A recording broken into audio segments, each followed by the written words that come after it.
नमस्ते दोस्तों। हम लोग सॉल्व कर रहे हैं यूपी बोर्ड क्लास 12 फिजिक्स का अनसॉल्व पेपर 2025 कंप्लीटली सॉल्व कर चुके हैं। 2024 का सेट 1 सॉल्व कर रहे हैं। इसमें से आज ये तीसरा वीडियो होगा। पार्ट 3 ये लास्ट पार्ट होगा। इसमें भी लॉन्ग आंसर वाले जो 5 नंबर के हैं क्वेश्चन, 8 क्वेश्चन होते हैं जिनमें से आपको 4 करने होते हैं। तो आज वो सभी क्वेश्चन हम करेंगे। कि अगर इससे पहले अभी तक आपने नहीं सॉल्व किया है तो क्लास 12 वाली प्लेलिस्ट में जाइए। वहाँ पे सारी वीडियो आपको सीक्वेंस में मिल जाएंगी। ठीक है, एग्जाम पास आ रहे हैं, जितने ज़्यादा क्वेश्चन सॉल्व कर सकते हैं उतने ज़्यादा करिए, प्रैक्टिस करिए, देख के करिए, फिर खुद से करिए, लेकिन प्रैक्टिस करते रहें। तो चलिए पहला क्वेश्चन लेते हैं। क्वेश्चन नंबर 6 कह रहा है कि बोर का क्वांटमीकरण अपग्रेड क्या है, इसका स्पष्टीकरण दे ब्रॉगली द्वारा कैसे किया गया, बोर के परमाणु मॉडल की कमियां क्या है। तो 3 अपग्रेड दिया था, 3 एग्जाम्स जो है बोर ने दिया था। तो पहला उसमें से जो क्वांटमीकरण वाला अपग्रेड था वही आपको लिखना है। तो आप हेडिंग डालेंगे बोर का क्वांटमीकरण अपग्रेड। ठीक है, अब उसमें क्या लिखा है याद होगा सबको, अगर पढ़ा है चैप्टर तो याद ही होना चाहिए। क्या था कि बोर ने बताया कि इलेक्ट्रॉन सभी कक्षाओं में गति नहीं कर, जैसा कि रदरफोर्ड ने बताया था इलेक्ट्रॉन किसी भी कक्षा में गति कर सकता है। तो बोर ने उसको सुधार किया और बताया कि इलेक्ट्रॉन सिर्फ उन्हीं कक्षाओं में गति कर सकता है जिनका कोणीय संवेग h/2 पाई का पूर्ण गुणक हो। जिनका कोणीय संवेग h/2 पाई का पूर्ण गुणक हो। आप ये स्टेटमेंट लिखेंगे और L इक्वल टू NH/2 पाई लिखेंगे। यहाँ पे N क्या होगा, 1 2 3 कोई भी पूर्णांक संख्या, इस तरीके से। ठीक है, तो ये हो गया बोर का क्वांटमीकरण अपग्रेड। स्टेटमेंट लिख देना जो मैंने बोला है और ये फार्मूला लिख देना। अब इसका कह रहा है कि इसका स्पष्टीकरण दी ब्रॉगली द्वारा कैसे किया गया। तो फिर से हेडिंग लगाएंगे कि बोर के क्वांटीकरण अपग्रहित का स्पष्टीकरण दी ब्रॉगली द्वारा, या फिर दी ब्रॉगली द्वारा बोर के अपग्रहित का स्पष्टीकरण। तो इन्होंने क्या बताया कि पहले मैं इसको समझा देता हूँ। देखो, इन्होंने बताया कि इलेक्ट्रॉन जो है जिस कक्षा में गति कर रहा है या फिर उसी कक्षा में गति कर सकता है जिसकी परिधि, सबसे पहले तो इसको ऐसे देखो कि दे ब्रॉगली ने बताया क्या था, मैटर वेव के बारे में बताया था, द्रव्य तरंग। कि अगर कोई द्रव्यमान है, अगर वो गति कर रहा है तो उसके साथ एक तरंग जुड़ी होती है, जिसे उन्होंने द्रव्य तरंग कहा। अब तरंग जुड़ी है तो उसका तरंग दैर्घ्य भी होगा। तो इन्होंने कहा कि इलेक्ट्रॉन एक द्रव्य तरंग की तरह व्यवहार करता है, जिससे उसकी जो है वो जिस कक्षा में गति कर रहा है उसकी परिधि वही हो सकती है जो उसके द्वारा उत्पन्न तरंग दैर्घ्य का पूर्ण गुणक होना चाहिए। उसके द्वारा परिधि जो है, परिधि क्या लिखते हैं हम, 2 पाई r बराबर n लैम्डा। इन्होंने बताया कि इलेक्ट्रॉन जिस कक्षा में गति कर रहा है उसकी परिधि तरंग दैर्घ्य का पूर्ण गुणज होता है। यहाँ भी n बराबर 1 2 3 4 पूर्ण गुणक होना चाहिए, ये बताया। अब इससे कैसे बोर का अपग्रेड जो है उसका स्पष्टीकरण कैसे उसको स्पेसिफाई किया इन्होंने, वो देखो ध्यान से। तो फिर दी ब्रॉगली ने जो फार्मूला दिया था याद होना चाहिए आपको, लैम्डा बराबर h/p। अगर कोई द्रव्य है, कोई मैटर है, कोई द्रव्यमान है, वो गति कर रहा है तो उससे जो है एक तरंग दैर्घ्य जुड़ी होती है। उस तरंग दैर्घ्य ओ सॉरी एक तरंग जुड़ी होती है और उस तरंग की तरंग दैर्घ्य लैम्डा बराबर h/p। h क्या है, प्लैंक कांस्टेंट है। ये वैल्यू आपको याद होनी चाहिए, या फिर पेपर के लास्ट में लिखा रहता है। फिर p क्या है, उसका संवेग। तो इसको हम संवेग को लिखते हैं द्रव्यमान गुणे वेग। ठीक है, अब लैम्डा की जगह पर आप जो है ये h/mb, या फिर हाँ h/mb रख दो लैम्डा की जगह पे। इसमें 2 पाई r बराबर n h/mb, हमने इसको लैम्डा की जगह पे ये पुट कर दिया इस इक्वेशन में जो दी ब्रॉगली ने दिया था। अब mv को इधर ले आओ, क्यों ला रहे हैं अभी तक आपको पता चलेगा, और 2 पाई को इधर ले जाओ। तो mv इधर आएगा तो क्या हो जाएगा, mvr और nh, और 2 पाई इधर लाएंगे डिवाइड हो जाएगा 2 पाई। एमवीआर क्या होता है, क्लास 11 में पढ़ा होगा, ये होता है कोणीय संवेग। अगर कोई कण जो है वृत्तीय कक्षा में, आर त्रिज्या की कक्षा में v वेग से गति कर रहा है जिसका द्रव्यमान m है, तो उसका कोणीय संवेग कितना होता है, L equal to M V R. ठीक है, तो इसकी जगह पर हम L लिख सकते हैं, L इक्वल टू NH/2 पाई। और यही चीज जो बताया था किसने, बोर ने। ठीक है, तो ये हो गया दी ब्रॉगली ने कैसे इसको बोर के स्टेटमेंट को कैसे स्पेसिफाई किया, स्पष्टीकरण दिया, वो चीज हो गया। इसमें 3 पार्ट में है, देखो बोर का क्वांटीकरण अपग्रहित ये बता दिया हमने, स्टेटमेंट लिखा, फार्मूला लिखा। फिर इसका स्पष्टीकरण दे ब्रॉगली ने कैसे किया, तो ये चीज आपको बतानी है। ठीक है, स्टेटमेंट लिख देंगे और फिर ये चीज बता देंगे कि देखो ये बोर ने सिद्ध किया कि L बराबर NH/2 पाई होता है। अब उसके बाद कह रहा है बोर के परमाणु मॉडल की कमियां क्या है। तो इसको आप बोर के परमाणु मॉडल की कमियां, परमाणु मॉडल की कमी। क्या क्या कमियां हैं बोर के परमाणु मॉडल की? पहला तो इन्होंने जो अपना परमाणु मॉडल दिया वो सिर्फ हाइड्रोजन या हाइड्रोजन लाइक हाइड्रोजन जैसे परमाणुओं के लिए लागू होता है बस। हाइड्रोजन जैसे परमाणु का मतलब जिसमें जो है एक इलेक्ट्रॉन हो, जिसकी कक्षा में सिर्फ एक इलेक्ट्रॉन हो। हाइड्रोजन में एक इलेक्ट्रॉन होता है। तो इसमें लिखेंगे कि इनकी मुख्य कमी ये थी कि इनका परमाणु मॉडल सिर्फ हाइड्रोजन या हाइड्रोजन जैसे परमाणुओं के लिए लागू होता है। हाइड्रोजन जैसे परमाणु कौन कौन से लिख देंगे आप? हीलियम, He+ और Li++। हीलियम प्लस का मतलब देखो, हीलियम में 2 इलेक्ट्रॉन होते हैं, प्लस का मतलब एक इलेक्ट्रॉन निकल चुका है तो एक बचा है। लिथियम में 3 इलेक्ट्रॉन होते हैं, 2 प्लस लगा है मतलब 2 इलेक्ट्रॉन निकल चुके हैं तो एक इलेक्ट्रॉन बचा हुआ है। ठीक है, तो इन जैसे एटम के लिए सिर्फ लागू होता है, बाकी बड़े नाभिकों के लिए या फिर बड़े परमाणुओं के लिए लागू नहीं होता है। फिर दूसरा, ये जो है स्पेक्ट्रम लाइन की जो सूक्ष्म संरचना है उसकी व्याख्या नहीं कर सके। इसको लिख देना आप, स्पेक्ट्रम रेखाओं की सूक्ष्म संरचना की व्याख्या नहीं कर सके। सूक्ष्म संरचना की व्याख्या नहीं कर सके। दूसरी कमी होगी। तीसरी कमी क्या बताया इन्होंने? तो 2 प्रभाव हैं जो आपके सिलेबस में नहीं है, एक तो जीमान प्रभाव और एक स्टार्क प्रभाव। इन दोनों प्रभावों की व्याख्या नहीं कर सके। जीमान लिखेंगे आप, पूरा पूरा लिखेंगे, जीवन इफेक्ट बोलते हैं। जीवन प्रभाव प्रभाव तथा स्टार्क प्रभाव की व्याख्या नहीं कर सके। इसको चाहे तो आप अलग अलग पॉइंट भी बना सकते हैं, व्याख्या नहीं कर सके। अब ये है क्या? अगर इसके बारे में आप थोड़ा सा डिटेल में लिखना चाहते हैं तो लिख सकते हैं। जीमान प्रभाव क्या है? जीमान जब देखा गया कि जब चुंबकीय क्षेत्र में स्पेक्ट्रम लाइन गई तो वो बिखर जाती थी, तो उसको बोला गया जीमान प्रभाव। चुंबकीय क्षेत्र में स्पेक्ट्रम स्पेक्ट्रम रेखाओं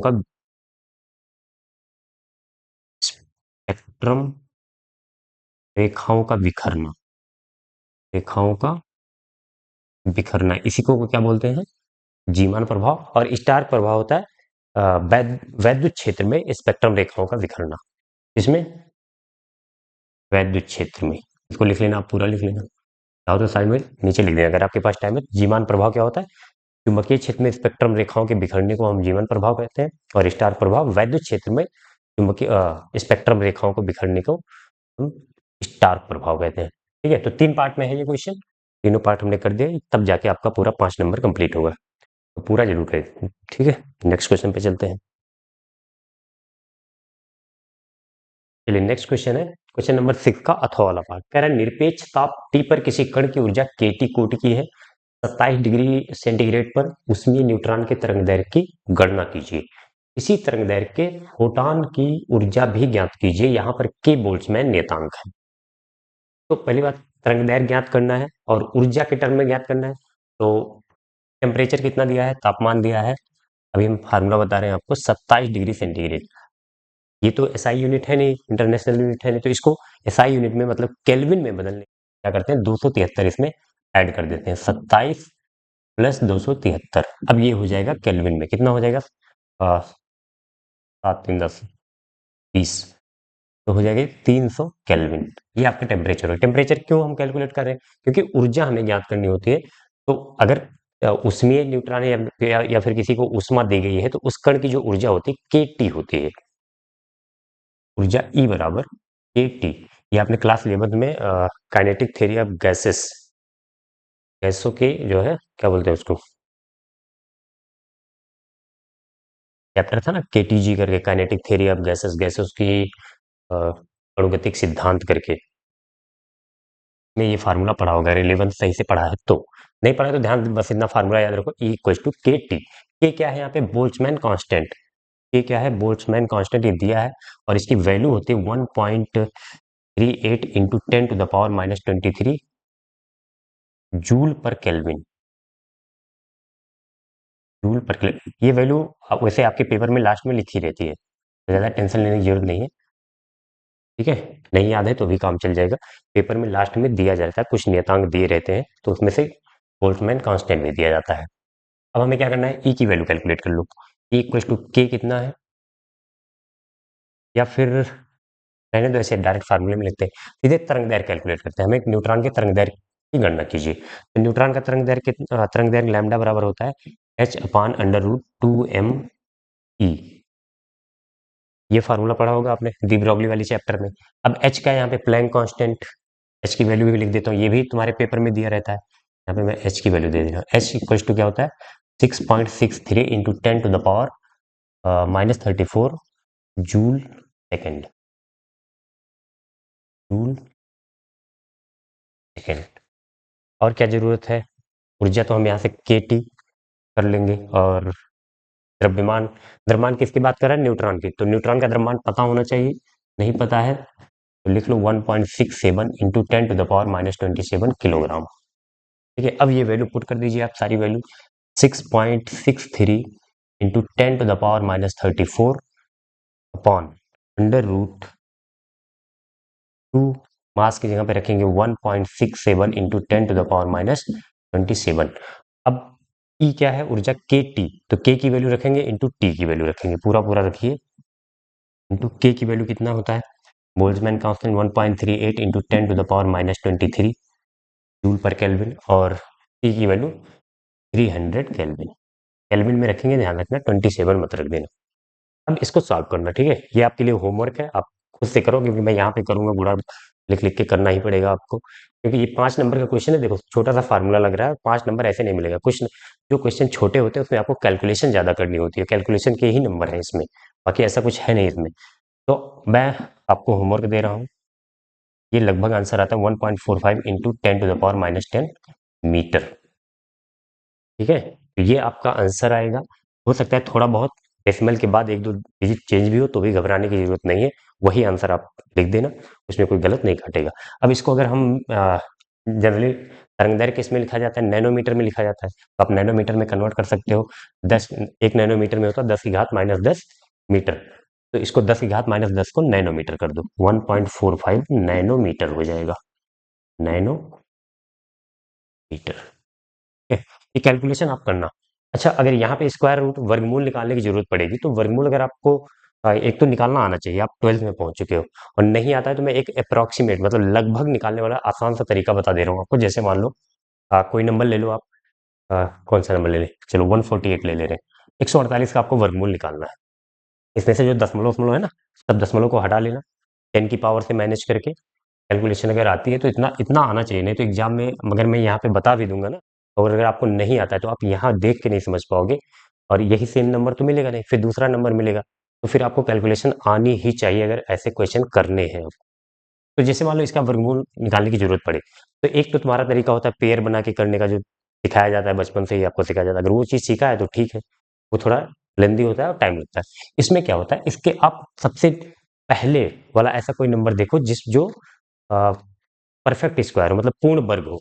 तो इसके पहले अगर आपको परफेक्ट स्क्वायर कुछ नंबर से याद है तो देखोगे, 147 किसी का नहीं है, 46 किसी का नहीं है, 45 किसी का नहीं है, 44, 144 किसी का होता है, तो इसके लिए स्क्वायर रूट याद होनी चाहिए। तो 12 का स्क्वायर रूट होता है 144, तो यहाँ पे लिखेंगे 12 प्लस, अब कितना बच रहा है, 12 का स्क्वायर रूट 144, और 144 148 में से 144 घटाओगे कितना बचेगा, 4 अपॉन 2 इंटू ये जो जिसका स्क्वायर रूट जो वर्गमूल लिखा है आपने 12, ये कर देंगे, आपका लगभग आंसर आ जाएगा। तो 2 4 3 12, 3 दूनी 6, 12 प्लस 1/6 कितना हो जाएगा, 12 छक 72, 73/6, इसको काटोगे आप तो 6 के 6, और बचेगा एक बचेगा 13 हो जाएगा, 6 दूनी 12, और एक बचेगा 1 के 6, 4 बचेगा, 6 के 6 12.16, लगभग ये ऐसे निकाल सकते हैं आप। देख लो ध्यान से, तरीका देख लो क्या करना है, इससे नियरेस्ट, इससे सबसे पहले वाला परफेक्ट स्क्वायर पूर्ण वर्ग संख्या को ढूंढना है आपको, उसका वर्गमूल लिख देना है, प्लस जितना उससे वो पूर्ण वर्ग संख्या जो इस जितना इससे कम है, जैसे 144 था, 148 में से 144 घटा दिया हमने, कितना बचा, 4, 4 को यहाँ लिख दिया, नीचे जो नंबर यहाँ पे लिखे हो आप 2 गुणे वो नंबर करके सॉल्व कर लो, आ जाएगा लगभग। ये एग्जैक्ट तो नहीं है, लेकिन इसको स्क्वायर करोगे तो लगभग 148 आएगा। ठीक है, तो आप इससे काम चला सकते हो, या फिर अगर आपको वो वाला तरीका आता है जो बचपन से सिखाया जाता है पेयर बना के, तो और अच्छी बात है। अब ये आंसर आप घर पे जरूर करना। अगर स्क्वायर रूट निकालने में दिक्कत आ रही है तो ये तरीका अपना लेना। ठीक है, कुछ काम खुद से भी करिए। अब क्या कर रहा है, इसके बाद कह रहा है इसी तरंग दैर्घ्य के फोटान की ऊर्जा भी ज्ञात कीजिए। तो फोटान की ऊर्जा सिंपल सा होता है, फोटान की ऊर्जा कितनी होती है, फार्मूला प्रकाश वैद्युत प्रभाव वाले चैप्टर में, आइंस्टीन वाले चैप्टर में क्या था, E equal to H C by lambda. अगर तरंग दैर्घ्य दिया है तो E equal to H C by lambda. H क्या होता है, प्लैंक कांस्टेंट, ये भी आपके पेपर में दिया जाता है। सी क्या है, प्रकाश की चाल, ये भी दिया जाता है, नहीं तो याद होना चाहिए। 6.63 इंटू 10⁻⁻34। और सी क्या हो जाएगा, 3 × 10⁻8 अपॉन लैम्डा की वैल्यू हम निकाल चुके हैं। मीटर में रखेंगे, ध्यान रखना ये वाली वैल्यू 1.45 इंटू 10⁻10। ठीक है, अब इसको सॉल्व कर लो। 3 चौके 12, 3 से नहीं कटेगा तो दशमलव से दशमलव हटा दो आप, और इसमें मल्टीप्लाई, इसमें डिवाइड करो। 663 में 145 का डिवाइड करो तो कितनी बार जाएगा, 4 बार जाएगा। 4 चौके 16, हाँ 4 बार जाएगा। लिख के कर लो कहीं पे आप, 663 डिवाइडेड बाई 145। तो अगर 4 बार ले जाओगे तो कितनी हो जाएगा, 4 पंचे 20, और 4 चौके 16, 2 18, 4 इक्के 4 1 5, 5 बार तो जाएगा नहीं। ठीक है, तो 4 बार हो गया, ये कितना 13 में से 3 में से 0 गया 0, 16 में से 8 गया 8, 83 बचा। अब कितनी बार जाएगा, दशमलव लगाओगे, 0 बढ़ाओगे 830, तो ये लगभग जाएगा आपका 4 के 24, 4 नहीं 5 बार जाएगी। देख लेना आप करके, 5 बचे 25, और 5 के 20, 2 22, 5 के 5 2 7, 725, 4.5। चलो एक अंक तक कर लो, या फिर एक अंक और कर लो चाहो तो, 10 में से 5 जाएगा 5, और यहाँ पे 2 बचा है 0, यहाँ पे 105 लगाओगे, 0 बढ़ाओगे, दशमलव लगा हुआ है, 0 बढ़ा लो, 1050। अब इसमें कितनी बार जाएगा, 8 बार जाएगा, 8 बार नहीं जाएगा, और कम जाएगा, 7 बार जाएगा। 7 बचे 35, और 7 चौके 28, 28 3 31, 7 इक्के 7 3 10, 1015, ठीक है 7 बार जाएगा, 4.57। इसको कैलकुलेट करना पड़ेगा। देखो इस क्वेश्चन में कैलकुलेशन का ही नंबर है, बाकी से सिंपल सिंपल फार्मूले हैं, वैल्यू सारी आपको दी जाती है। तो कितना हो जाएगा, इसमें डिवाइड किया हो गया आपका 4.57, और 10 की पावर को माइनस करते, देखो 10 की पावर -10 है, ऊपर जाएगा तो +10 हो जाएगा, +10 और 8, तो 10 8 18 हो जाएगा, 10 की घात 18, 10 की घात -34 गुणे 10 की घात +18, तो 18 -34 कितना हो जाएगा, 18 2 20, ये बचा 14 2 16, 10 की घात -16 बचेगा, 16 18 34 गुणे 3 भी है, और 10 की घात -16, सही है ना।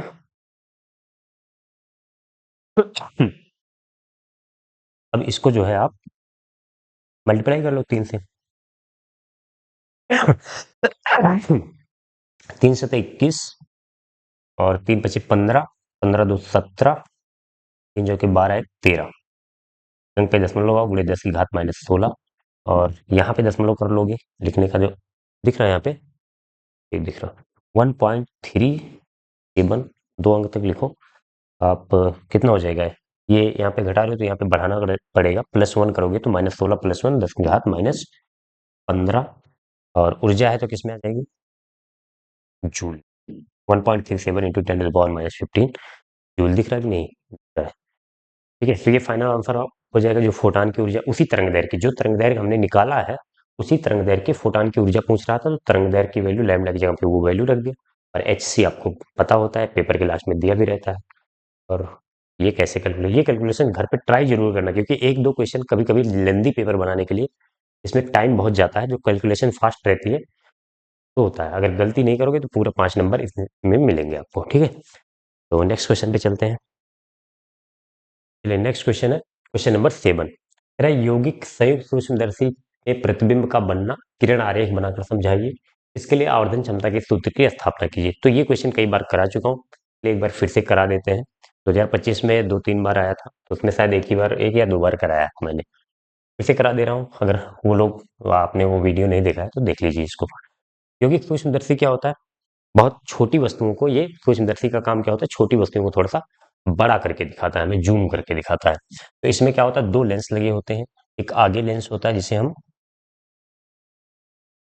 अभिदृश्यक या वस्तु लेंस बोलते हैं, और एक बड़ा लेंस होता है जिसे हम कौन सा लेंस बोलते हैं, नेत्रिका बोलते हैं। ये हो जाता है आपका अभिदृश्यक, दृश्यक, और ये हो जाता है नेत्रिका। पहले किरण आरेख ध्यान से समझ लीजिए, फिर उसके बाद आवर्धन क्षमता निकालते हैं। तो यहाँ से इसका मुख्य अक्ष बना दीजिए। यहाँ पे मान लो वस्तु रखी है, वस्तु को हम लिखेंगे ए बी सी। ठीक है, थोड़ा सा बड़ा बना लीजिए। ठीक है, अब प्रतिबिंब कैसे बनेगा इसका, एक जो समांतर जाएगी किरण, वो इसके फोकस से होकर जाएगी। इसके फोकस को हम एफ ओ से लिखते हैं, और इसके फोकस को एफ ई से। ओ का मतलब ऑब्जेक्टिव, ऑब्जेक्टिव लेंस मतलब वस्तु लेंस, और ई का मतलब आई पीस बोलते हैं, नेत्रिका, एफ ई। अब ये इसके फोकस से होकर जाएगा ऐसे, और एक जो प्रकाशिक केंद्र से होकर जाता है वो सीधे निकल जाता है। तो थोड़ा सा इसको ऐसे बनाना, यहाँ पे जाके कहीं प्रतिबिंब बन जाए।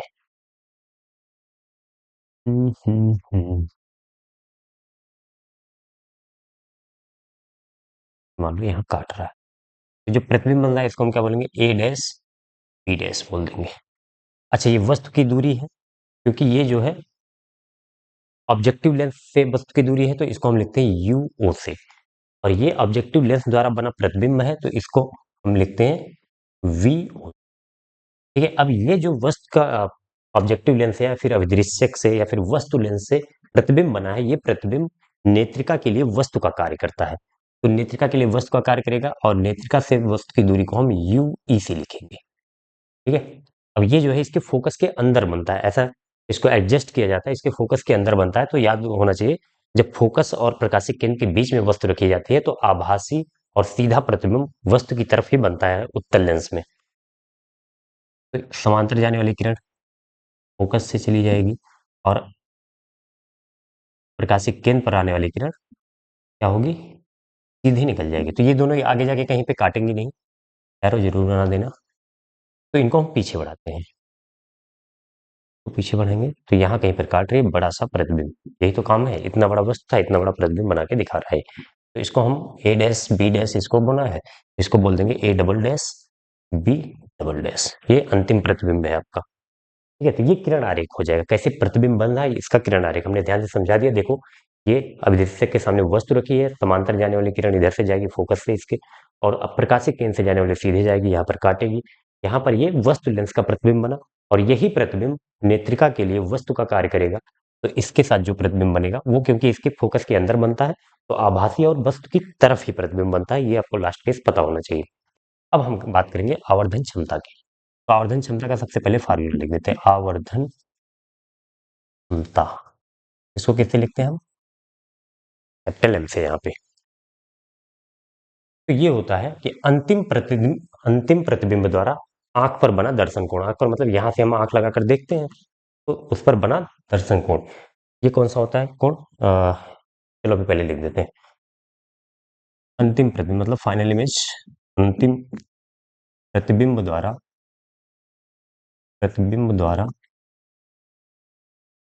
आंख पर बना दर्शन कोण, इसको हम बीटा से लिखते हैं, अपॉन, तो थोड़ा सा नीचे करके लिख लेना, ये हो गया बीटा। और वस्तु द्वारा आंख पर बना कोण, बना दर्शन कोण लिख देना, विजुअल एंगल, बना दर्शन कोण। ये कब होता है, जब वस्तु हमसे डी डिस्टेंस, आंख से डी दूरी पर रखी हो, तो लिख देना, जब वस्तु आंख से डी दूरी पर रखी हो।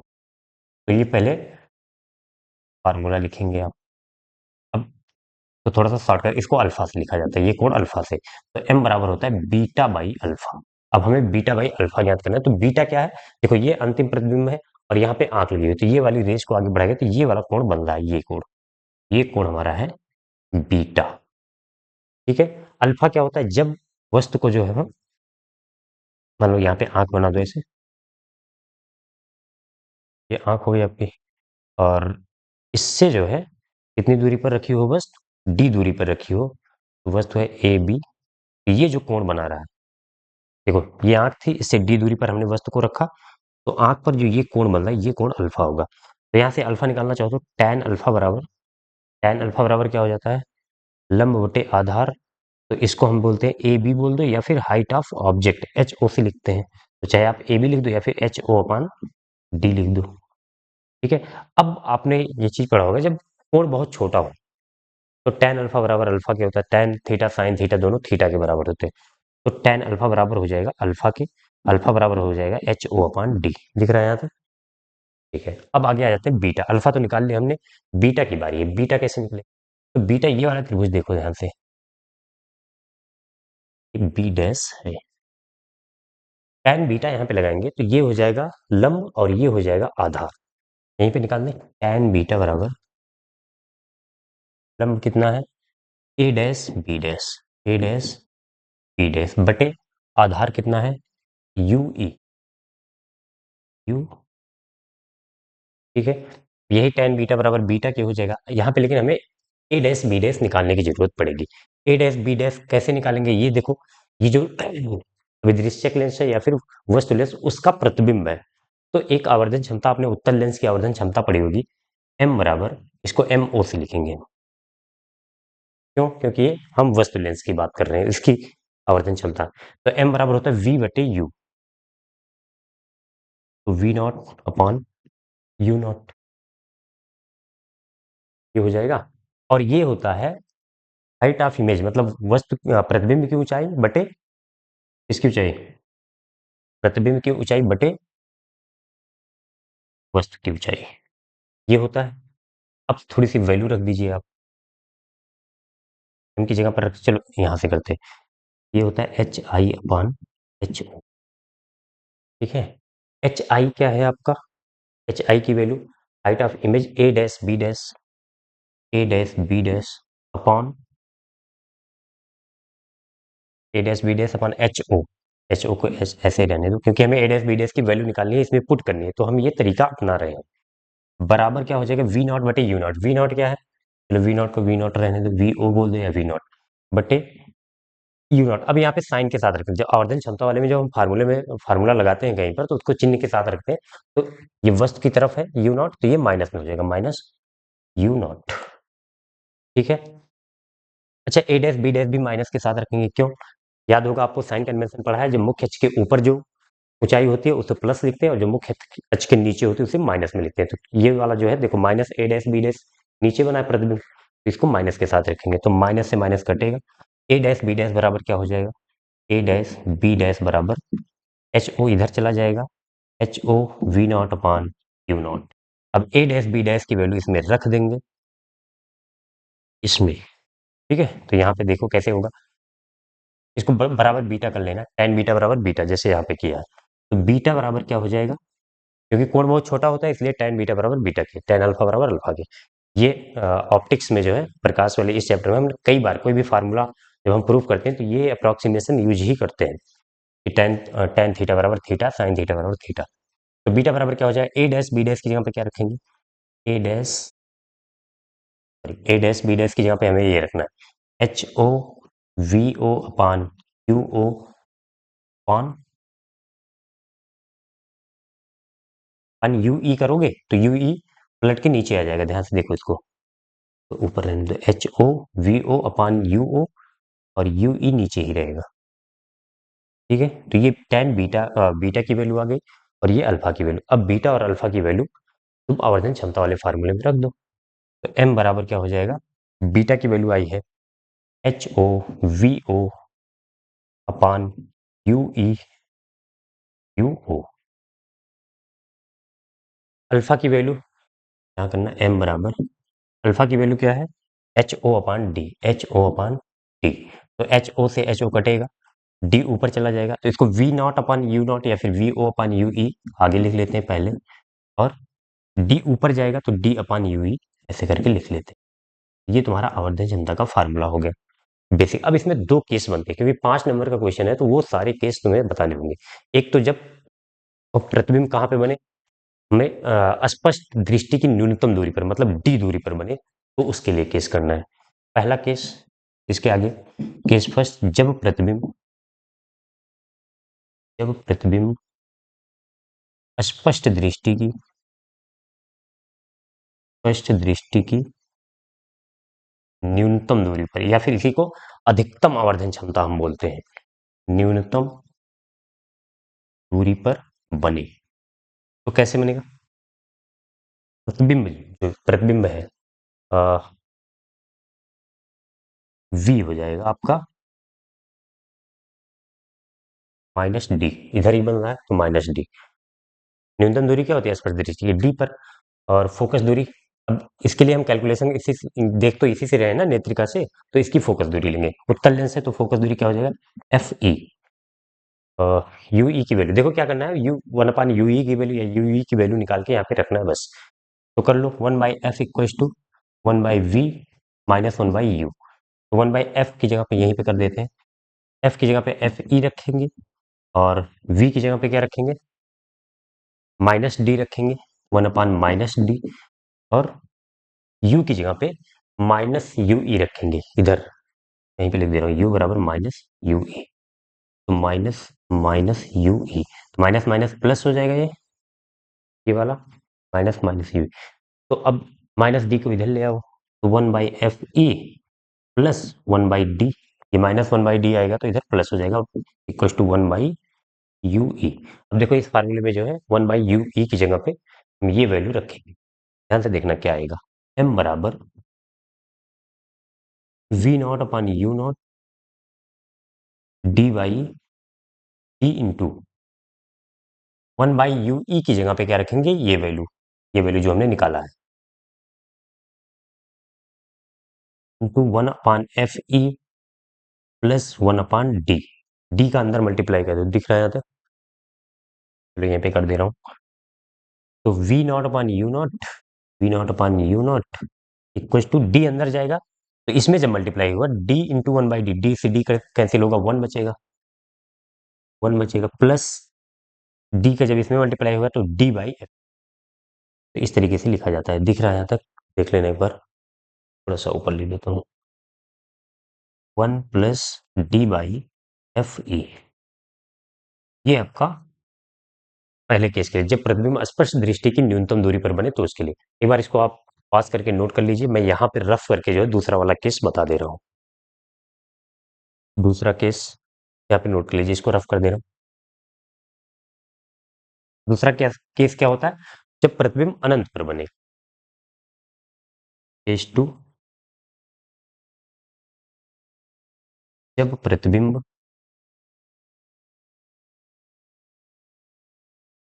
अनंत पर बने, जब प्रतिबिंब अनंत पर बने, तो अनंत पर बनने से क्या होगा, जो हमारा फाइनल प्रतिबिंब है v बराबर कहाँ पे होना चाहिए इन्फिनिटी पर, और f तो f ही रहेगा, प्लस का f ही, इसी से प्रतिबिंब बनना है फाइनल अंतिम प्रतिबिंब, और u बराबर माइनस यू ई।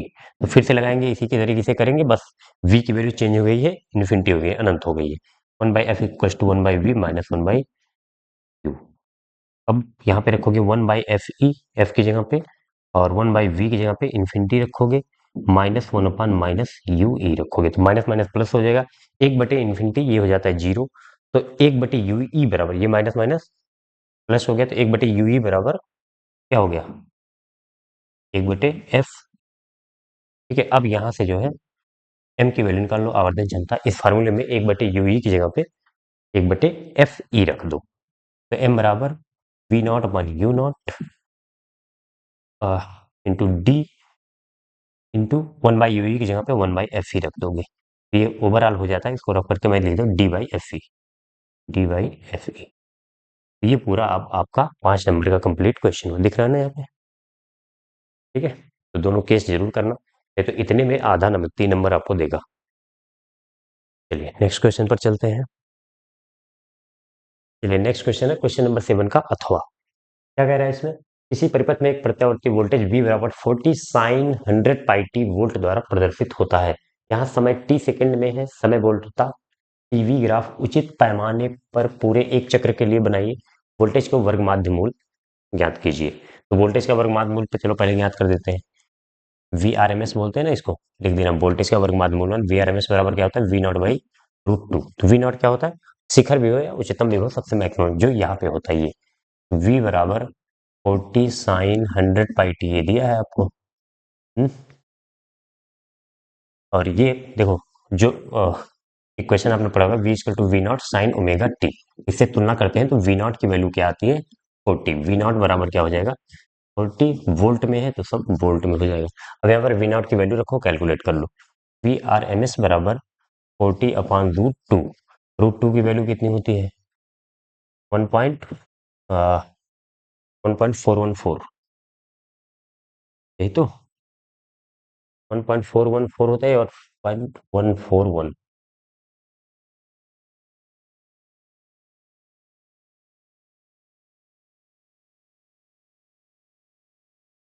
ये होता है 1.414। रख लो वैल्यू, इसको डिवाइड करेंगे, कैसे करेंगे?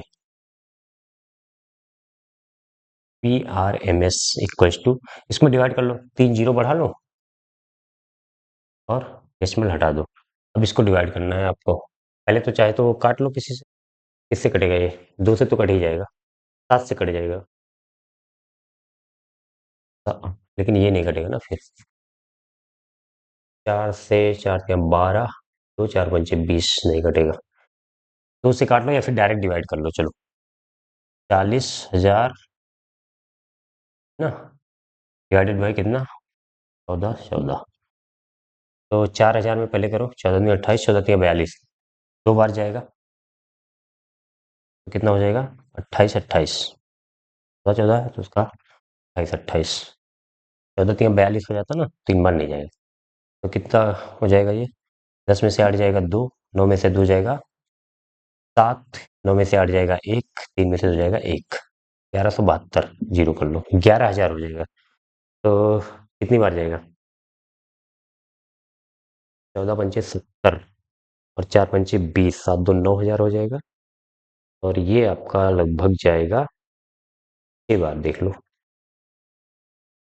जीरो बढ़ा है ना, तो 6 चौके 24 और 1 के 6 2 8, फिर 6 चौके 24, 11 24,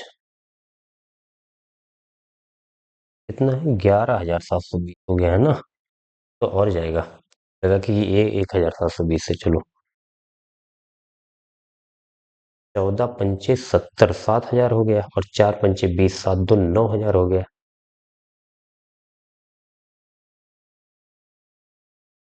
6 चौके 24,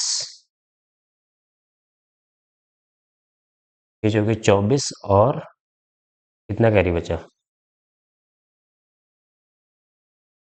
तो 6 के 6 2 8 और फिर 6 चौके 24 के 2 8, 8,000। अभी एक बार और जाने दे, एक बार नहीं, 6 7 8, 8 बार जाए। 8 चौके 32, कितना बचा कैरी? 3, 8 के 8 3 11, एक बचा 8 चौके 32 1 33, 3 बचा 8 के 8 3 11। तो कितना जाएगा? 10 में से 2 जाएगा 8, 1 में से 1 गया 0, 7 में से 3 गया 4। ठीक है, अब दशमलव लगा लो, एक अंक तक कर लो बस।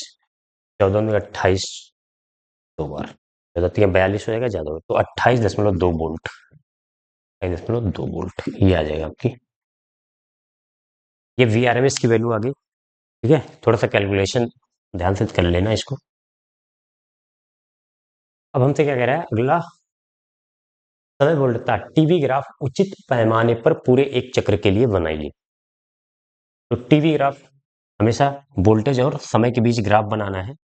और ये sine graph, voltage sine function होता है, साइन फंक्शन आपको पता होना चाहिए। हमेशा टाइम को जो है एक्स एक्सिस पे रखते हैं और वोल्टेज को वी एक्सिस पे रखें। कोई भी ग्राफ अगर आप बनाते हैं और उसमें समय है तो उसको हमेशा समय को एक्स एक्स पर रखते हैं। क्यों बनाते हैं वो सब 11th में आपको पढ़ाया गया होगा, नहीं पढ़ाया गया है तो याद कर लो। साइन ग्राफ बनाना है तो साइन का ग्राफ बनाओ एक चक्र के लिए, जहां से शुरू होता है वहीं पे। तो मुझे एक चक्र इतने में पूरा हो गया। अब इसमें कुछ वैल्यू है, देखो ये जो वोल्टेज का अधिकतम मान है ये है 40 वोल्ट। यहाँ पे कर सकते हो -40 वोल्ट।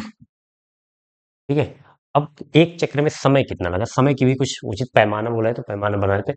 एक चक्र में जो समय लगता है ना उसको हम बोलते हैं आवर्तकाल। और आवर्तकाल का फार्मूला होता है T बराबर 2 पाई बाई ओमेगा। यहाँ से ओमेगा टी, यहाँ पे जब कंपैरिजन करोगे तो ओमेगा की वैल्यू आएगी 100 पाई। ओमेगा बराबर क्या, 100 पाई। यहाँ से तो आवर्तकाल निकाल लो, फिर उसके बाद यहाँ पे वैल्यू रख देना। कितना हो जाएगा, 2 पाई बाई ओमेगा की जगह पे रखेंगे 100 पाई। पाई से पाई कैंसिल होगा, 2/100। तो काटो, 2 पंचे 10 और जीरो, 1/50। अब इसको भाग करोगे कितना आएगा, देखो जाएगा नहीं भाग, 10 लगाओगे, जीरो बढ़ाओगे 10 हो जाएगा। अभी भी नहीं जाएगा तो एक जीरो यहाँ बढ़ाओगे और एक जीरो यहाँ बढ़ाओगे तो 100 हो जाएगा। 50 दूनी 100, तो दो बार 0.02। ये कितना आ जा रहा है, 0.02 सेकेंड।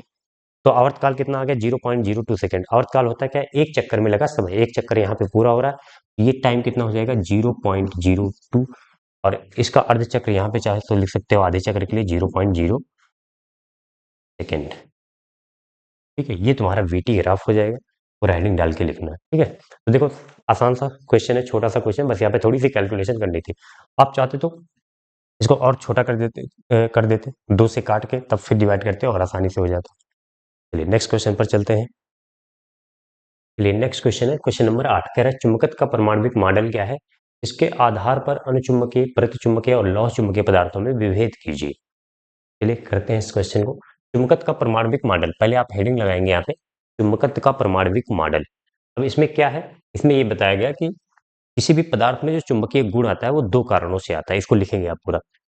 इस मॉडल के अनुसार, चुंबकत्व के परमाणविक मॉडल के अनुसार किसी भी पदार्थ में चुंबकीय गुण दो कारणों से आता है। एक तो पहला कारण क्या होता है, जो इलेक्ट्रॉन अपनी कक्षा में गति कर रहे हैं, वृत्ताकार पथ पर गति कर रहे हैं, उसके कारण चुंबकीय आघूर्ण बनता है, जिसके कारण उसमें चुंबकीय गुण बनता है। आपने पढ़ा होगा कि अगर कहीं पे किसी एक वृत्ताकार लूप है, उसमें धारा I प्रवाहित हो रही है, तो उसका चुंबकीय आघूर्ण M बराबर होता है I इंटू ए। ये क्या है, इसका एरिया, क्षेत्रफल इस वृत्ताकार लूप का।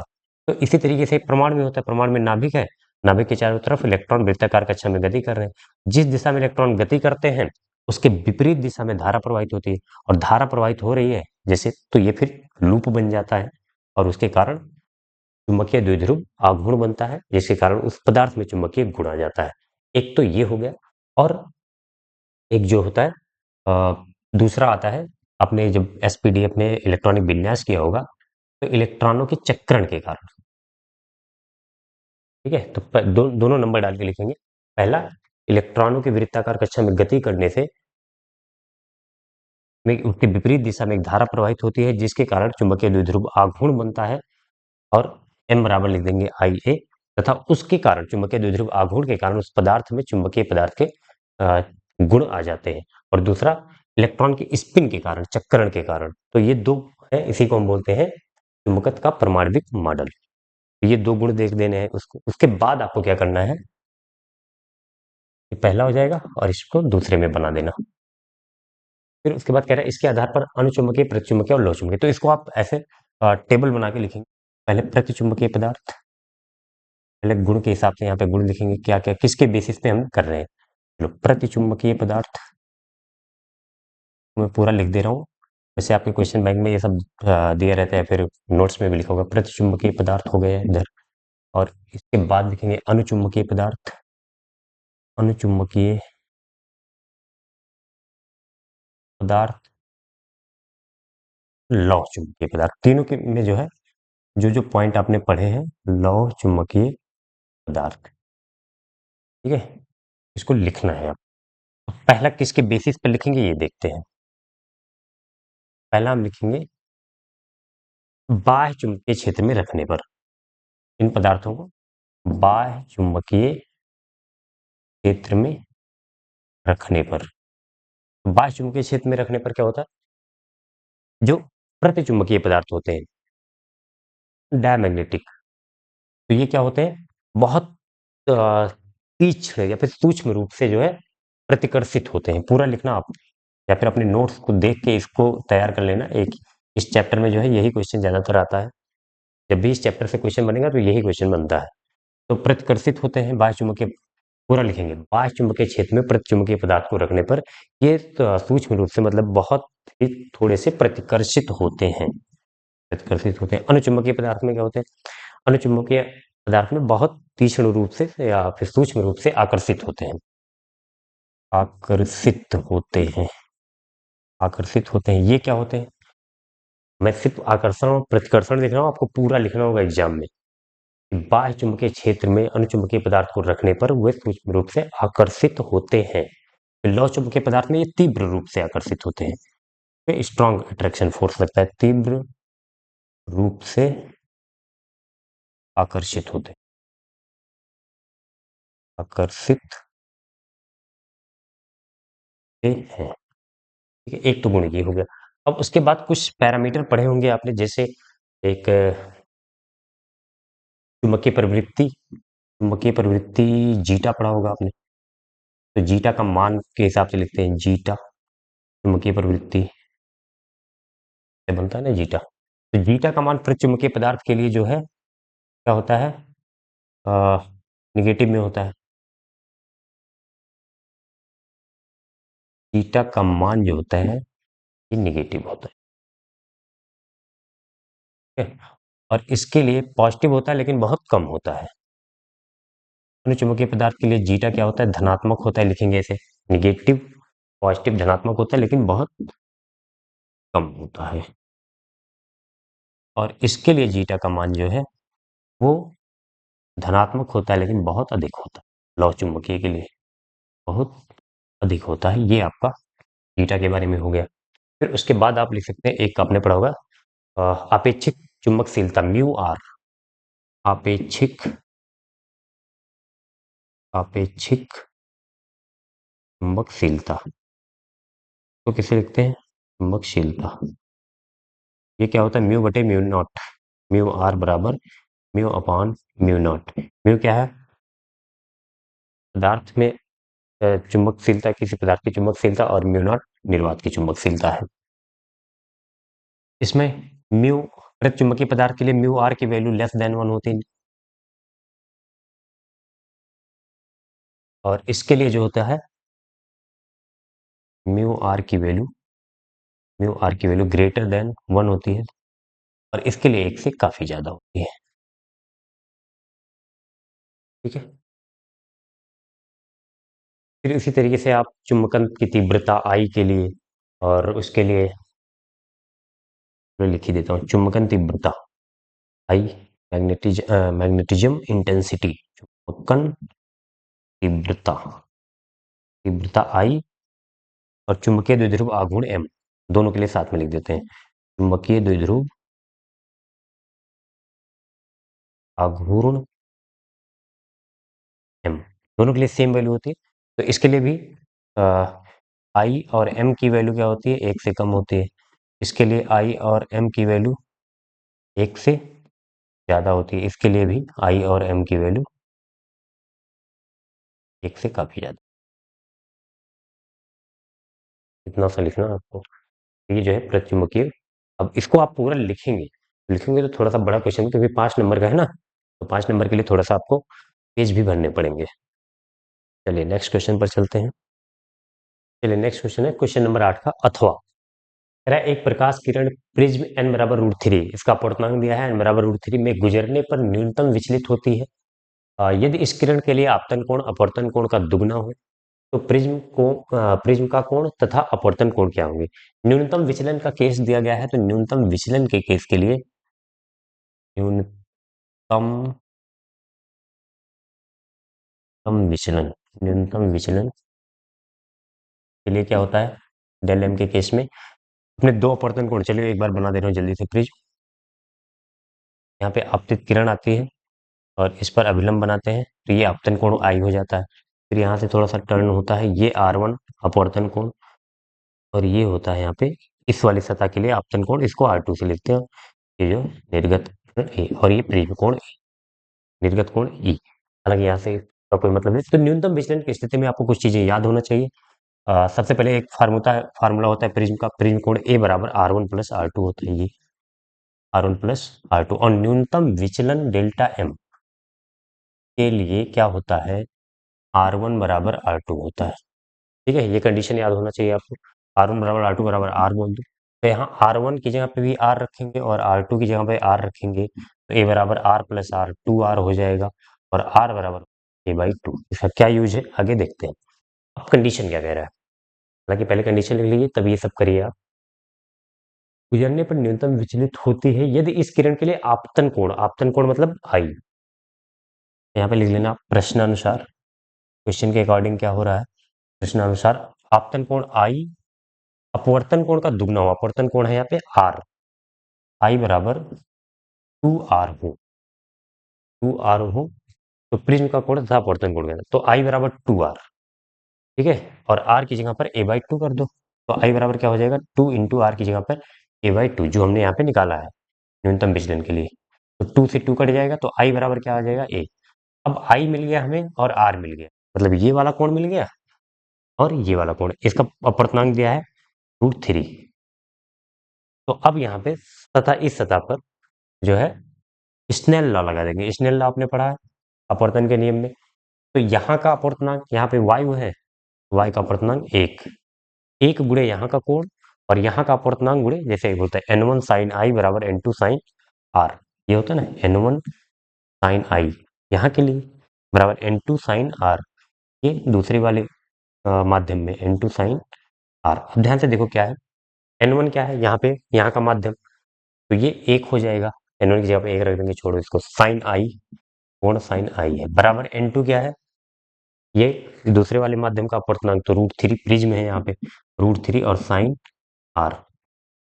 तो ध्यान से देखो √3 बराबर क्या हो जाएगा, sin R इधर आ जाएगा, तो √3 बराबर sin I बटे sin R। तो हम I और R निकाल चुके हैं, तो I और R की वैल्यू रख दो। I की वैल्यू A है तो sin A हो जाएगा, और R की वैल्यू sin A/2, तो sin A/2 हो जाएगा। अब ध्यान से देखो इसको कैसे हम करेंगे सॉल्व। sin 2A का या फिर sin 2 थीटा का फार्मूला आपको पता होना चाहिए। sin 2A बराबर होता है 2 sin A cos A, 2 sin theta cos theta cos A। लेकिन हमें तो A है, 2A तो है नहीं, तो इसमें क्या करो, अगर 2 से डिवाइड कर दो तो 2 से 2 कैंसिल होकर sin A बचेगा, sin A बचेगा, और A इसमें जो एंगल में हमने क्या किया है, एंगल में 2 से डिवाइड किया है, तो 2 sin A/2, या फिर इसको डायरेक्ट भी याद रखते हैं लोग, बताया होगा जो हाफ एंगल वाले फार्मूला होते हैं, sin A equal to 2 sin A/2 cos A/2, यहाँ पे 2 से डिवाइड किया तो A हो गया। अब में कोण में जो है 2 से डिवाइड कर देंगे। ठीक है, नहीं याद इसको डायरेक्ट याद कर लीजिए, जैसे sin 2 थीटा का होता है 2 sin theta into cos theta, वैसे sin थीटा का होता है 2 sin थीटा/2 टू कॉस थीटा/2। तो यहाँ पे रख दीजिए फार्मूला, sin A की जगह पे लिखेंगे 2 sin A/2 into cos A/2। क्यों रखा है, दिख रहा होगा आपको क्यों रखा गया है, sin A/2 से sin A/2 कैंसिल हो जाएगा, क्या बचा है 2 cos A/2, यहाँ पे लिख दें √3 बराबर, या फिर 2 cos A/2 बराबर क्या बचा है, ये बचा है यहाँ पे 2 cos A/2 और यहाँ पे √3 बराबर √3। तो cos A/2 क्या हो जाएगा, cos A/2 बराबर √3/2, 2 इधर आ जाएगा, √3/2 दिख रहा है तक। चलो यहाँ पे सॉल्व करते हैं। तो cos थीटा बराबर √3/2 किस एंगल पर होता है, cos 30 की वैल्यू, cos 30 अंश की वैल्यू होती है √3/2, तो यहाँ पे थीटा की जगह पर क्या है A/2, तो A/2 बराबर क्या हो जाएगा 30 डिग्री। तो A बराबर क्या हो जाएगा, यहाँ से A बराबर हो जाएगा 2 इधर आएगा, 30 गुणे 2 60 डिग्री। तो प्रिज्म कोण हमारा निकल, प्रिज्म कोण पूछ रहा था ना। और अपवर्तन कोण क्या दिया गया, I बराबर अपवर्तन कोण मतलब R पूछ रहा है ना यहाँ वाला कोण, तो R बराबर क्या है A/2। तो यहाँ पे कर दे रहा हूँ अपवर्तन कोण आर बराबर ए बाई टू, और ए कितना आया है 60 डिग्री, 60/2 कितना हो जाएगा ये 30 डिग्री। आर बराबर ए बाई टू, ये कितना आया 60, 60/2 30 डिग्री। ठीक है, एक बार देख लो ध्यान से और फिर खुद से करने की कोशिश करो। देखो जब भी आप क्वेश्चन प्रैक्टिस कर रहे हो ना, तो आप ये सोल्यूशन देख के मत, आप वीडियो देखो और वीडियो देख लो, एक बार ध्यान से देख लो, फिर खुद से करने की कोशिश करो क्वेश्चन को, क्योंकि एग्जाम में तुम्हें खुद से ही करना है।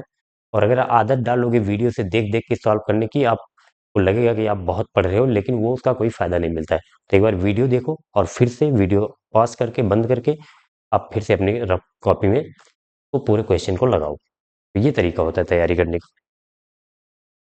नेक्स्ट क्वेश्चन है क्वेश्चन नंबर 9। कह रहा पी टाइप तथा एन टाइप अर्धचालकों के अभिलक्षणों की तुलना कीजिए और पीएन संधि डायोड की अर्धतरंग दिष्टिकरण प्रक्रिया के परिपथ आरेख खींचकर समझाइए।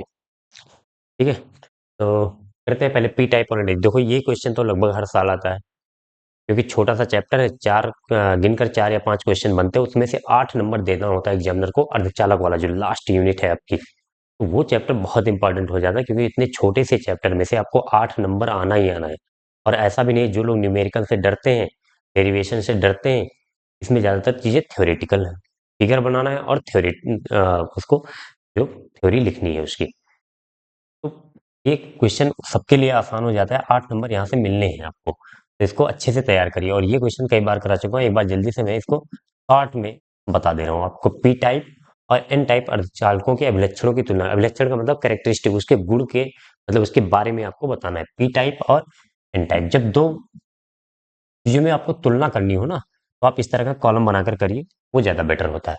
तो पहला क्या लिखेंगे हम, पी टाइप कैसे बनता है, जब जो है किसी शुद्ध अर्धचालक में 3 संयोजकता वाले पदार्थ को मिलाते हैं, जैसे एल्यूमिनियम हो गया, बोरान हो गया, ये सब 3 संयोजकता वाले तत्व हैं, तो इनको मिलाने पर जो अर्धचालक मिलता है उसे पी टाइप। जब शुद्ध अर्धचालक में जब शुद्ध अर्धचालक में 3 संयोजकता वाले पदार्थ, 3 संयोजकता वाला तत्व, संयोजकता वाला तत्व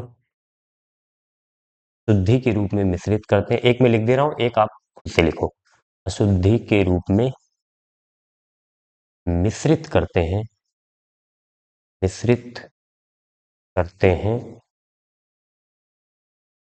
तो उसे पी टाइप अर्धचालक कहते हैं, पी टाइप अर्धचालक कहते हैं, कहते हैं। अच्छा यहाँ पे लिख देना 3 संयोजकता वाला तत्व, जैसे ब्रैकेट में लिख दिया, चाहे एल्यूमिनियम और बोरान। ठीक है, इतना लिख देना इसमें।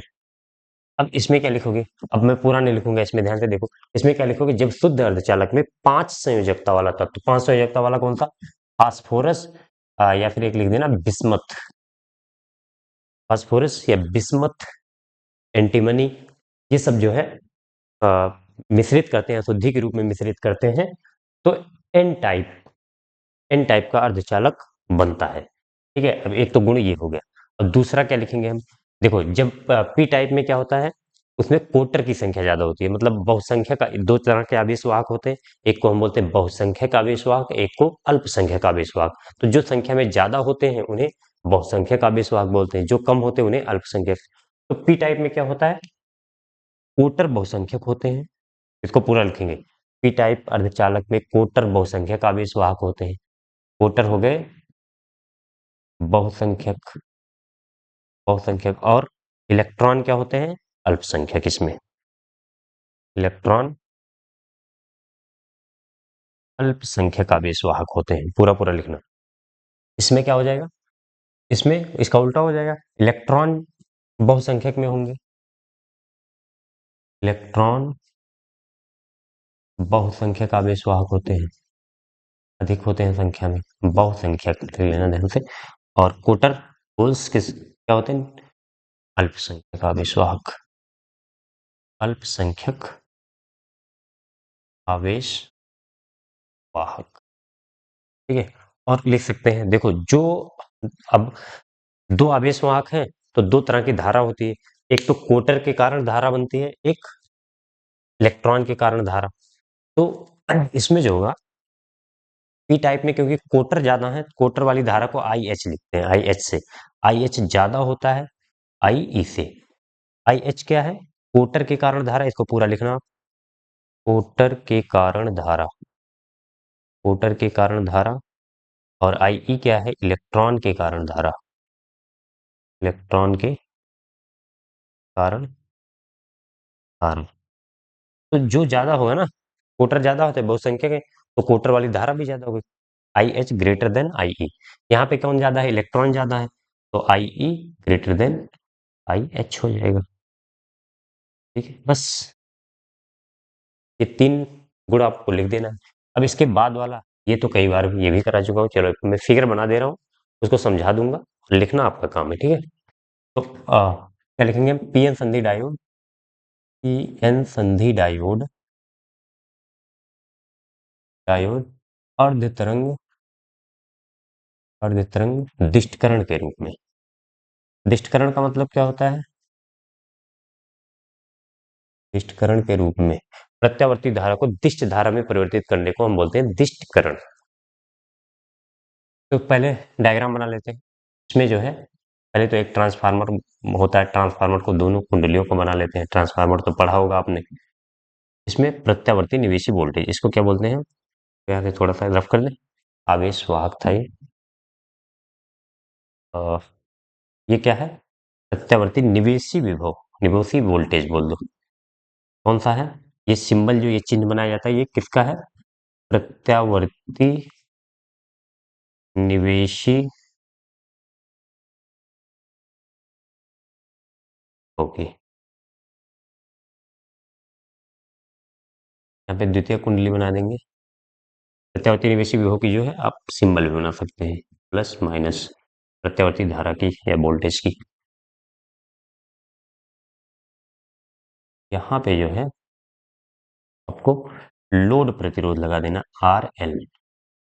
अच्छा, यहाँ पे बीच में एक डायोड भी लगेगा, तभी तो। डायोड में ये वाला सिरा, ये डायोड का चिन्ह होता है, और ये इस वाले सिरे को हम पी से लिखते हैं, इस वाले सिरे को एन से लिखते हैं। अब ये काम कैसे करता है? जब प्लस वाला अर्धचक्र जाता है, ध्यान से सुनना, इसको लिखना है आपको, है ठीक है। यहाँ पे हम आगे बना देंगे। जब प्लस वाला अर्धचक्र के लिए ये उच्च विभव पर होता है, ये निम्न विभव पर होता है। प्लस माइनस नहीं बोलेंगे, प्लस माइनस लिखते हैं। प्लस का मतलब उच्च विभव, माइनस का मतलब निम्न विभव। यहाँ का वोल्टेज ज्यादा होता है, यहाँ का कम। तो उच्च विभव से निम्न विभव की तरफ धारा प्रवाहित होती है, तो इधर से इधर। आपको पता होना चाहिए संधि, पीएन संधि डायोड कैसे काम करता है। जब पी से एन की तरफ धारा प्रवाहित होती है तो जाने देता है, और जब एन से पी की तरफ धारा प्रवाहित होती है तो धारा को ब्लॉक कर देता है, रोक देता है। ठीक है, तो यहाँ से जब उच्च विभव है, ये निम्न विभव पहले प्लस वाले चक्र के लिए। प्लस वाले के लिए अगर इसे उच्च मान ले, इसे निम्न मान रहे हो, तो माइनस वाले के लिए उल्टा हो जाएगा, ये उच्च विभव हो जाएगा और ये निम्न विभव हो जाएगा। तो धारा पी से एन की तरफ प्रवाहित होगी, तो यहाँ से धारा प्रवाहित हो जाएगी, ये प्लस वाला चक्र यहाँ पे हमें मिल जाएगा लोड प्रतिरोध पर। अब जब माइनस वाला अर्धचक्र के लिए, इसको नीचे इसी तरीके से लिखना होगा। निगेटिव अर्धचक्र के लिए या फिर ऋणात्मक अर्धचक्र के लिए पॉइंट लिख देना ए बी। सिरा बी उच्च विभव पर होगा, जब ये निगेटिव वाला आएगा तो इसका उल्टा हो जाएगा ना, ये प्लस हो जाएगा, ये माइनस हो जाएगा। तो सिरा बी उच्च विभव पर होता है और सिरा ए निम्न विभव पर होता है। धारा कहां से? बी से ए की तरफ प्रवाहित होती है, लेकिन बीच में पीएन संधि डायोड लगा हुआ है। और संधि डायोड क्या हो जाता है? जब एन से पी की तरफ धारा प्रवाहित होती है, जब एन से पी की तरफ धारा प्रवाहित होती है, तो क्या होता है? ये डायोड पश्च दिशा यानी कि पश्च अभिनत में होता है और धारा को रोक देता है, जिससे निगेटिव वाला सिरा यहाँ पे कुछ नहीं मिलता है, खाली रहता है, धारा प्रवाहित ही नहीं होगी, ये सर्किट को ब्रेक कर देता है। फिर जब से प्लस वाला आएगा तो फिर से प्लस वाला मिलता है, फिर ऐसे माइनस वाले को रोक देता है। देखो अर्धचक्र है ना, आधे को इसको एक दिशा में कर रहा है, बाकी आधे वाले निगेटिव वाले को छोड़ दे रहा है, तो इसी के लिए इसको बोलते हैं अर्ध तरंग निष्ठकारी। ठीक है, इसको लिखेंगे आप, और चाहे तो फेजर डायग्राम बना सकते हैं, जिसको कला आरेख बोलते हैं। यह है निवेशी विभव, निवेशी विभव, इसको भी बना दीजिए। 5 नंबर का क्वेश्चन, ये प्लस माइनस प्लस माइनस। और जो निर्गत विभव यानी कि आउटपुट हमें मिलता है, ये इनपुट है यहाँ से, और यहाँ पे आउटपुट मिल रहा है निर्गत। तो ये यहाँ पे निर्गत विभव जो मिलेगा हमें, आउटपुट प्लस वाला तो हमें मिल रहा है, प्लस वाला सेम मिल रहा है, माइनस वाला गायब हो जा रहा है, मतलब गायब क्या हो जा रहा है, मतलब वो धारा प्रवाहित ही नहीं होने दे रहा है। माइनस वाला जब अर्धचक्र जाता है तो रोक देता है उसको, तो माइनस की जगह पे कुछ नहीं मिलेगा, फिर प्लस की जगह फिर जो है प्लस की जगह पे प्लस वाला मिल जाएगा और माइनस वाले की जगह पे कुछ नहीं मिलेगा। इस तरीके से ये इनपुट हो गया, ये आउटपुट। देखो एक ही दिशा में होगी। दिष्टकारी का मतलब क्या, दिष्ट धारा का मतलब क्या, जो धारा एक ही दिशा में प्रवाहित होती हो। तो ये देखो प्लस था, माइनस प्लस माइनस, ये प्रत्यावर्ती धारा, ये दोनों दिशा में, प्लस में भी है और माइनस में भी है। लेकिन दिष्ट धारा जब होगी तो देखो प्लस प्लस प्लस ही मिल रहा है सब में, ठीक है। और अर्ध तरंग है तो एक गायब हो जाएगा। के बारे में लिख लीजिएगा। चलते हैं नेक्स्ट क्वेश्चन पर। ये नेक्स्ट क्वेश्चन है क्वेश्चन नंबर 9 का अथवा, और ये लास्ट क्वेश्चन है 2024 सेट 1 का लास्ट क्वेश्चन। कह रहा है स्थिर वैद्युतिकी में गॉस के नियम का उल्लेख कीजिए। इसका उपयोग करके पहला, एक बिंदु स्रोत आवेश Q के कारण विद्युत क्षेत्र का मान ज्ञात कीजिए, तथा दूसरा स्रोत आवेश Q तथा टेस्ट आवेश Q नॉट के बीच कूलाम्ब नियम का निगमन कीजिए। तो चलिए एक एक करके करते हैं। सबसे पहले हम गॉस का नियम, गॉस, कुछ लोग गॉस लिखते हैं, कुछ लोग गॉस लिखते हैं, गॉस का नियम। तो इसका स्टेटमेंट लिखेंगे, फार्मूला लिखेंगे पहले, गॉस का नियम, स्टेटमेंट और फार्मूला दोनों लिखना है। तो स्टेटमेंट मैं बोल दे रहा हूँ, याद भी होना चाहिए आपको, अब तो याद हो गया होगा कई बार, ये बहुत फेमस क्वेश्चन है। तो गॉस का नियम क्या होता है, किसी बंद पृष्ठ से होकर गुजरने वाला कुल वैद्युत फ्लक्स उस पृष्ठ के भीतर स्थित आवेश Q का 1/ε0 गुना होता है। बस इतना ही लिखना है। एक बार आप नहीं सुन पाए हो तो बैक करके फिर से सुनो। किसी बंद पृष्ठ से होकर गुजरने वाला कुल आवेश उस पृष्ठ से कुल वैद्युत फ्लक्स को फाई ई से लिखते हैं, वो क्या होता है, उसके अंदर स्थित आवेश क्यू इनक्लोज्ड बोलते हैं, बटे एप्सिलॉन नॉट के बराबर होता है। ठीक है, स्टेटमेंट लिखेंगे, ये फार्मूला लिखेंगे, ये गॉस नियम का फार्मूला है। फिर दूसरा इसमें क्या करें, इसका उपयोग करके बिंदु स्रोत आवेश क्यू के कारण विद्युत क्षेत्र का मान ज्ञात कीजिए। तो चलो करते हैं।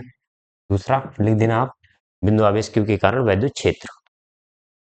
यहाँ पे लिखोगे क्या, मैं बोल देता हूँ काफ़ी चीज़ें अब, क्योंकि लिखना पॉसिबल है, काफ़ी बड़ा वीडियो बन जाता है, बार बार हर चीज़ मैं नहीं लिख सकता यहाँ पे।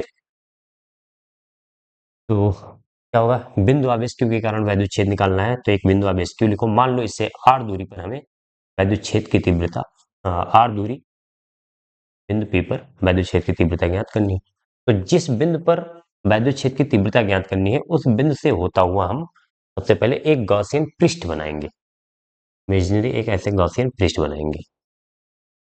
ठीक है, ये गोलाकार है, वृत्ताकार नहीं है, क्योंकि बंद पृष्ठ चाहिए हमें, तो गोलाकार बनेगा। ठीक है, अब क्या करेंगे, इस बिंदु पर पहले जो इंटीग्रेशन वाला फार्मूला होता है, जो समाकलन वाले से हम फ्लक्स लिखते हैं, आई ई बराबर क्या होता है, integration close integral of E dot D A.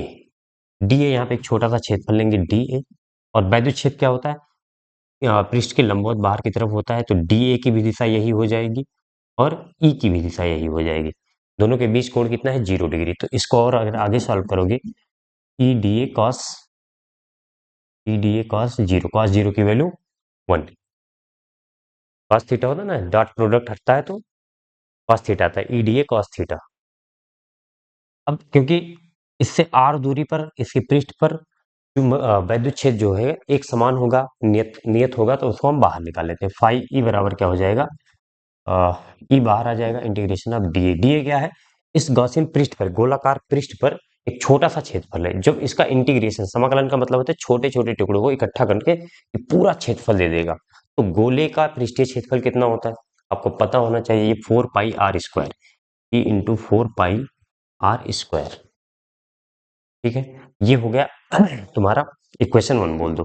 अब गॉस का नियम लगाओ यहाँ पे, गॉस का नियम, गॉस का नियम क्या कहता है, इसके हिसाब से फ्लक्स कितना होना चाहिए, पाई ई बराबर होना चाहिए, इसके अंदर कितना आवेश है, क्यू, क्यू बटे एप्सिलॉन नॉट। ये इक्वेशन 2 बोल दो। गॉस के नियम से क्या होना चाहिए, क्यू आवेश है और इस पृष्ठ के अंदर आवेश क्यू है, तो फ्लक्स कितना निकलना चाहिए, पाई बराबर क्यू बटे एप्सिलॉन नॉट, जो अंदर आवेश है इंटू 1 बटे एप्सिलॉन नॉट, तो क्यू बाई एप्सिलॉन नॉट हो जाएगा। समीकरण 1 और 2 की तुलना करिए आप, समीकरण 1 व 2 से। देखो इसमें बायां पक्ष बराबर है फाई तो दाहिना पक्ष बराबर होना चाहिए E इंटू 4 पाई r² बराबर Q बटे एप्सिलॉन नॉट। इस वाले समीकरण एक का दाहिना पक्ष क्या है? E इंटू 4 पाई r² और इसका Q बटे एप्सिलॉन, दोनों बराबर होने चाहिए। तो इसको ले जाओ, वैद्युत क्षेत्र निकालना है हमें। E, तो 4 पाई r² नीचे जाएगा, तो 4 पाई एप्सिलॉन नॉट ऐसे लिख देंगे हम, 1/4 पाई एप्सिलॉन नॉट, और r² Q/r² करके लिखेंगे इसको। ये ओवर आर पूरा नीचे जाएगा ना, इसको रीअरेंज किया है बस। Q/r², ये हो गया बिंदु आवेश के कारण वैद्युत क्षेत्र की तीव्रता। आप चाहो तो इसको ऐसे भी लिख सकते हो, E = 1/4 पाई एप्सिलॉन नॉट को हम K से लिखते हैं, KQ/r²। ये हो गया। और क्या, और क्या करना है इसमें? दूसरा वाला, स्रोत आवेश Q तथा टेस्ट आवेश Q के बीच कूलाम के नियम का निगमन। तो इसको हम बोलते हैं, कभी कभी ऐसे भी वर्डिंग लिख देता है कि गॉस के नियम की सहायता से कूलाम के नियम का निगमन। गॉस नियम की सहायता से, नियम की सहायता से कूलाम के नियम का निगमन। अब क्या क्या दिया गया है? एक स्रोत आवेश Q दिया गया है, इससे मान लो r दूरी पर एक टेस्ट आवेश Q0 रखा है। तो आवेश Q के कारण Q0 पर बल, क्योंकि कूलाम का नियम क्या बताता है? दो आवेशों के बीच वैद्युत बल बताता है।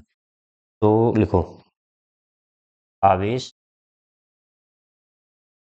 Q के द्वारा Q0, परीक्षण आवेश Q0 पर वैद्युत बल कितना लगेगा? वैद्युत बल F बराबर Q इंटू ई। F बराबर QE होता है, ये पता है ना, इसके कारण ये यहाँ पे वैद्युत क्षेत्र कितना है वो लिख देंगे। अच्छा, यहाँ पर एक चीज मैंने भूल गया बताना, कि जब फिगर बनाएंगे आप, फिगर के बारे में पहले 2 लाइन लिखेंगे। कोई भी फिगर फिजिक्स में बनाइए तो जो भी चीजें उसमें मेंशन है उसके बारे में, फिगर के बारे में 2 लाइन जरूर लिखें। ये डेरिवेशन करने का एक तरीका है। क्या लिखेंगे कि माना बिंदु आवेश Q से r दूरी पर स्थित बिंदु P पर हमें वैद्युत क्षेत्र की तीव्रता ज्ञात करनी है। तो सबसे पहले क्या किया, P से होकर एक गोलीय जो है एक गॉसियन पृष्ठ खींचा। सबसे पहले क्या किया, बिंदु P से होकर एक गॉसियन पृष्ठ खींचा। इसको जरूर लिख लेना। ये बस इतना लिखने के बाद ये सब कर देना। अब यहाँ पे क्या करना है, आवेश Q के द्वारा Q0 पर वैद्युत बल F बराबर QE, और E कितना होता है? F बराबर Q इंटू, सॉरी, जिस बिंदु पर जिस आवेश पर बल लगता है ना, उस आवेश को हम लिखते हैं Q0E होगा। इस बात को ध्यान रखना, जिस आवेश पर बल लगता है उस आवेश को, और जिस आवेश के कारण बल लग रहा है उस आवेश के कारण यहाँ पर वैद्युत क्षेत्र की तीव्रता E लिखेंगे। तो E की वैल्यू हम बिंदु आवेश के कारण लिख चुके हैं, 1/4 पाई एप्सिलॉन नॉट Q/r²। ये Q0 हो जाएगा 1, E की value 1/4 pi epsilon not Q/r²।